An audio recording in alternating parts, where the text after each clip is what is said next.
विभाग ने रिफंड के बचे कुछ मामलों को निपटाने के लिए टारगेट अब तय कर लिया है। क्या है ये पूरा प्लान, समझते हैं हमारे संवाददाता तरुण शर्मा से। तरुण, बताएं आखिर प्लान क्या है? मैं बताना चाहूंगा कि जी बिजनेस के पास इनकम टैक्स का इंटरिम एक्शन प्लान है।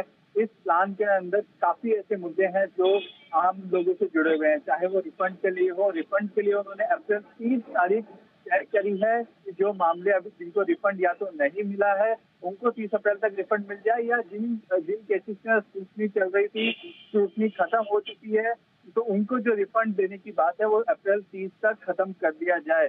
ये एक तारीख तय की है इनकम टैक्स डिपार्टमेंट ने। साथ ही जो 5 मई तक ई निवारण के जो मामले हैं उनको निपटाने का लक्ष्य रखा गया है इनकम टैक्स के इंटरिम एक्शन प्लान में। साथ ही जो एजेंसीज हैं, जो इन्वेस्टिगेशन एजेंसीज हैं, चाहे सीबीआई, ईडी, सेबी, एसएफआईओ से जो रिकमेंडेशन आई है, जो शिकायतें आई हैं, उनके जवाब के लिए 30 अप्रैल तक का समय रखा गया है। और ये जो 30 अप्रैल है, ये 31 मार्च तक जो शिकायतें या रिकमेंडेशन आई हैं उनके लिए रखा गया है। और यदि 1 अप्रैल के बाद इन इन्वेस्टिगेशन एजेंसी से यदि कोई और रिकमेंडेशन आती है तो उसको 15 दिन के अंदर निपटाने का लक्ष्य इनकम टैक्स डिपार्टमेंट ने तय किया है। मैं अपने दर्शकों को बताना चाहूंगा कि central board of direct taxes ने 5 अप्रैल को ये प्लान तय किया गया है, तो जी बिजनेस के पास है।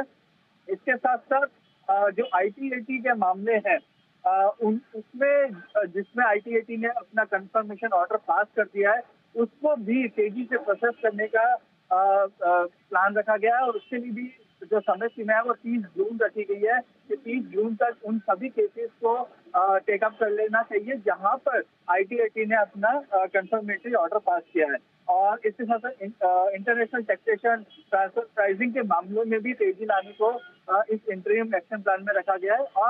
और टीडीएस के मामले ज्यादा से ज्यादा जांच हो सके, जो टीडीएस अभी तक नहीं पे कर रहे हैं उनके लिए भी डिपार्टमेंट ने एक लक्ष्य रखा है कि जो एडजुडिकेटिंग ऑफिसर है उसको 30 ऐसे नए मामले निकालने होंगे जहां पे वो जो 30 बड़ी कंपनियां जो टीडीएस पे नहीं कर रही है।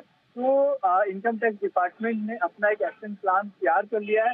ये एक्शन प्लान अगले 100 दिन से भी हम इसको जोड़ सकते हैं कि अगले 100 दिन के अंदर वो क्या किस तरीके से कामकाज करेगी। लेकिन ये इनकम टैक्स डिपार्टमेंट ने तय कर लिया है कि जो रिफंड है उसकी प्रोसेस में किसी भी प्रकार की देरी नहीं होनी चाहिए। मैं अपने दर्शकों को बताना चाहूंगा, इस साल इनकम टैक्स डिपार्टमेंट ने अपना लाइफ टाइम हाई रिफंड लोगों को दिया है, लेकिन कुछ ऐसे रिफंड रुके हुए थे जिन पर स्क्रूटनी चल रही थी, उनको भी अब कहा है कि 30 अप्रैल तक उनकी भी रिफंड वापस रिफंड किए जा सके।